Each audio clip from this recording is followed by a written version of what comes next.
करती हूँ आप सबका अपने YouTube चैनल पर। माँ एक बच्चे की पहली और अंतिम शिक्षिका होती है।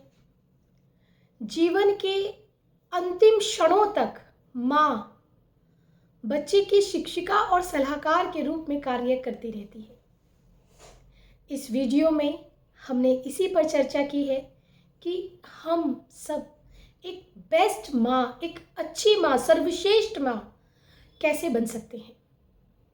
तो आइए वीडियो शुरू करते हैं। अगर आप मेरे चैनल पर न्यू हैं तो आप जल्दी से मेरे चैनल को सब्सक्राइब कर लीजिए, क्योंकि मैं वीडियो लेकर आती हूँ बच्चों की स्टडी से रिलेटेड, करियर से रिलेटेड। क्योंकि मैं मानसी जैन, आप सबकी दोस्त, आप सबकी चहेती एक शिक्षिका हूँ। 20-25 सालों से मैं टीचिंग फील्ड में हूँ, एजुकेशन लाइन में हूँ, करियर काउंसलिंग करती आई हूँ, मोटिवेटर के रूप में कार्य कर रही हूँ। तो मैं चाहूँगी कि आप सब मेरे चैनल को सब्सक्राइब कर लीजिए और बेल आइकन दबाना ना भूलें।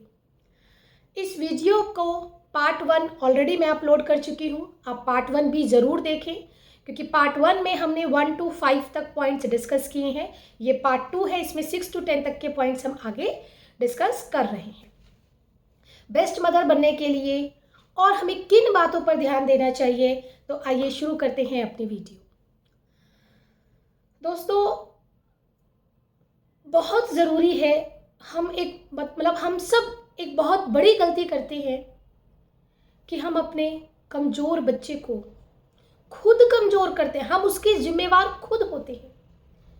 अब आप सोचेंगे कि हमने कैसे अपने बच्चे को कमज़ोर किया।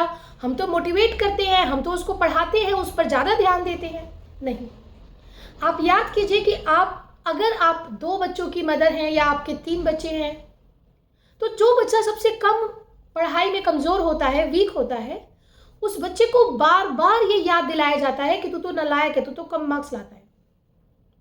आप देखिए कि क्या हम सब ऐसा नहीं करते? सोचिए, करते हैं।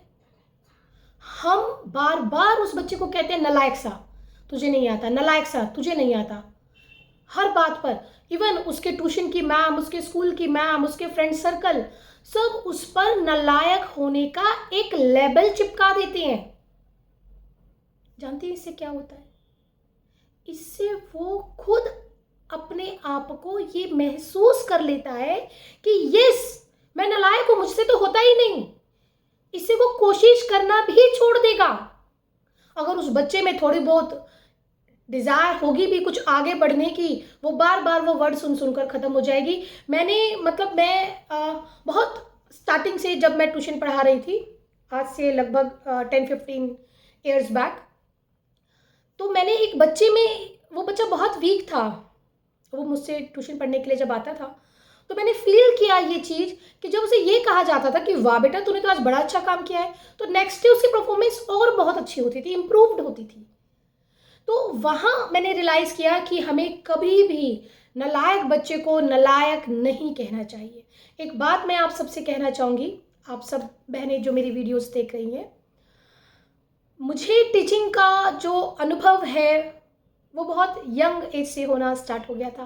पारिवारिक जिम्मेवारियाँ कुछ ऐसी थी कि शायद मैं 15 या 16 की होंगी जब मैंने ट्यूशन्स पढ़ाना स्टार्ट कर दिया था। काफ़ी लंबा टाइम हो गया मुझे पढ़ाते हुए। उन सब में मैंने अलग अलग लेवल के बच्चों को पढ़ाया। नर्सरी क्लास, LKG UKG भी पढ़ाई, 11th-12th क्लास भी पढ़ाई, कॉलेज के बच्चे भी पढ़ाए। करंटली मैं IAS अकेडमी में कंपटीशन की कोचिंग देती हूँ बच्चों को। GK की टीचर हूँ मैं। तो मेरा जो सफ़र रहा, उस सफ़र में मैंने जो सीखा,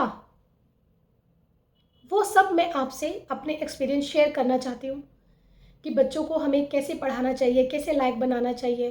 खुद बीइंग अ मदर हम कैसे अपने बच्चे में इम्प्रूवमेंट लेकर आ सकते हैं, वही सब बातें मैं आपसे डिस्कशन करना चाहती हूँ। उसी पर मैंने आपको कहा कि कभी भी किसी नालायक बच्चे को नालायक मत कहिए, वो और नालायक होता जाएगा। इस बात को आप समझ लीजिए।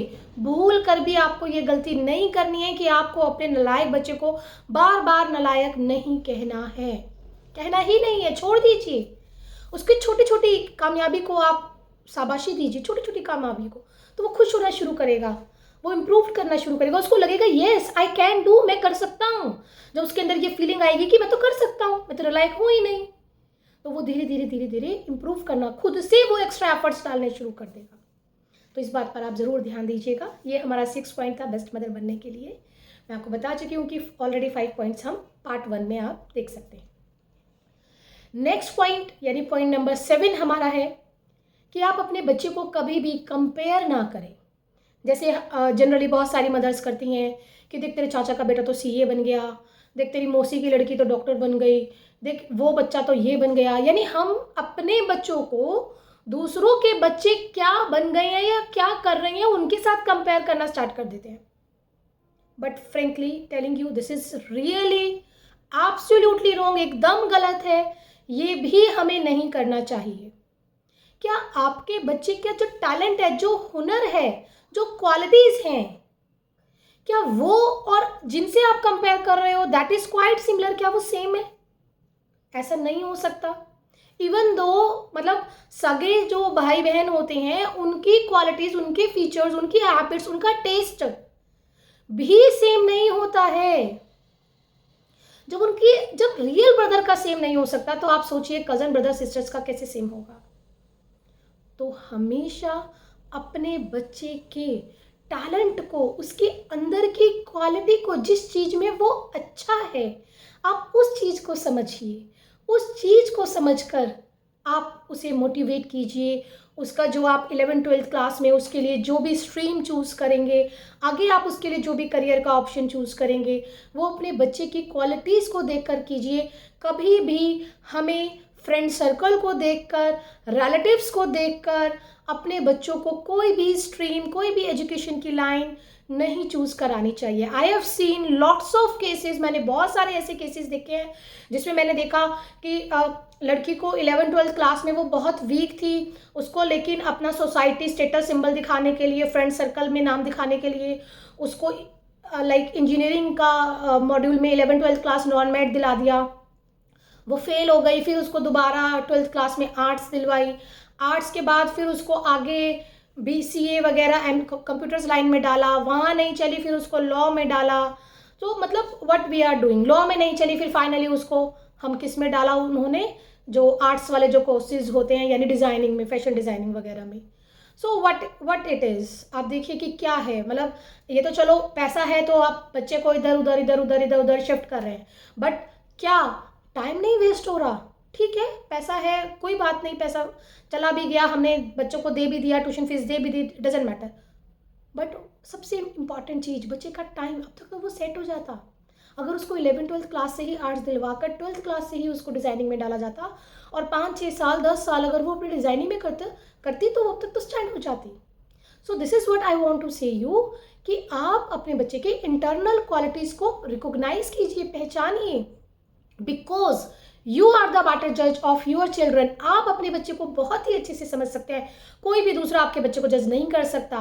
पेरेंट्स क्या करते हैं, डिफरेंट जगह पर करियर काउंसलिंग के लिए जाते हैं, किसी से पूछते हैं, अरे उन्हें क्या पता आपका बच्चा पढ़ाई में कैसा है, उसका IQ लेवल कैसा है, उसका टेस्ट क्या है। तो पहले आप अपने बच्चे के टेस्ट को समझिए तो सही। अगर आप समझेंगे, जानेंगे, तभी तो आप कोई एक्शन ले पाएंगे, तभी तो आप उसके लिए कोई करियर ऑप्शन चूज कर पाएंगे ना। सो this is my 7th point. I hope आप समझ पा रहे होंगे कि मैं क्या कहना चाह रही हूँ। दोस्तों, मेरा जो 8th पॉइंट है बेस्ट मदर बनने के लिए, वो है कि हस्बैंड वाइफ के झगड़ों में कभी भी बच्चों को मत उलझाइए। ये बहुत ज़रूरी बात है। I have seen so many childs जो अपने, जिनके पेरेंट्स का डिवोर्स केस चल रहा था, वो बच्चे डिप्रेशन में चले गए। पढ़ाई में पहले बहुत अच्छे थे, धीरे धीरे पढ़ाई में डाउन हो गए, उनका पढ़ाई में मन नहीं लगता। ट्यूशन्स पर भी होते हैं, क्लासेस पे भी होते हैं, तो मम्मी पापा के लड़ाई के झगड़े उनके माइंड में चल रहे होते हैं। So please don't do this. बच्चों के माइंड बड़े सेंसिटिव होते हैं, बड़े नाजुक, बड़े प्यारे प्यारे होते हैं, उनके माइंड में ये पर्सनल झगड़े नहीं जाने चाहिए। आप कोशिश कीजिए कि कभी भी बच्चों के सामने झगड़े नहीं। बहुत सारी मम्मियाँ क्या करती हैं, अगर हस्बैंड से झगड़ा हो गया तो अपनी बेटी या बेटे को सब एक नमक मिर्च लगा के, तेरे पापा ने तो मुझे ये कहा, नहीं भी मारा होगा तो तेरे पापा ने तो मुझे मारा, तेरे पापा ने तो ये किया, तेरी दादी ने मारा, तेरे पापा ने मारा। बच्चे इतने फ्रस्ट्रेटेड हो जाते हैं, उनके अंदर वायलेंस आ जाती है, वो दादा दादी से नफरत करने लगते हैं। और आप एक बात देखिए, किस घर में हस्बैंड वाइफ की लड़ाई नहीं होती, छोटे छोटे झगड़े होते हैं, 2-3 दिन नहीं बोलेंगे फिर बोलने लग जाएंगे। मतलब ऐसा हो ही नहीं सकता ना कि ना हो। This is also the part of life. So हमें क्या करना है, मेरा बेटा बीच में आ गया था तो सॉरी, मुझे पॉज करनी पड़ी video. Again I am starting. So topic बड़ा इंपॉर्टेंट चल रहा था कि हस्बैंड वाइफ के झगड़ों में नहीं, बिल्कुल भी बच्चों को इन्वॉल्व करना चाहिए। आप अपने बच्चों को कह देते हैं कि पापा से बोलना छोड़ दो, पापा से मत बोलो। कुछ घरों में तो ऐसा होता है, जब हस्बैंड वाइफ की कम्युनिकेशन नहीं हो रही होती तो बच्चे को पोस्टरमैन बना दिया जाता है। जब पापा से पूछ कर खाना खाएंगे क्या, जब पापा से पूछ कर चाय लेंगे क्या, पापा उधर से पूछते हैं मम्मी को बोल दो मेरे ड्रेस निकाल देंगे, मम्मी से ये। What is this? आप एक बार, क्या आपने एक सेकेंड के लिए भी ये सोचा कि आपके झगड़ों का बच्चे के माइंड पर क्या इफेक्ट पड़ रहा है, बच्चा क्या सोच रहा है?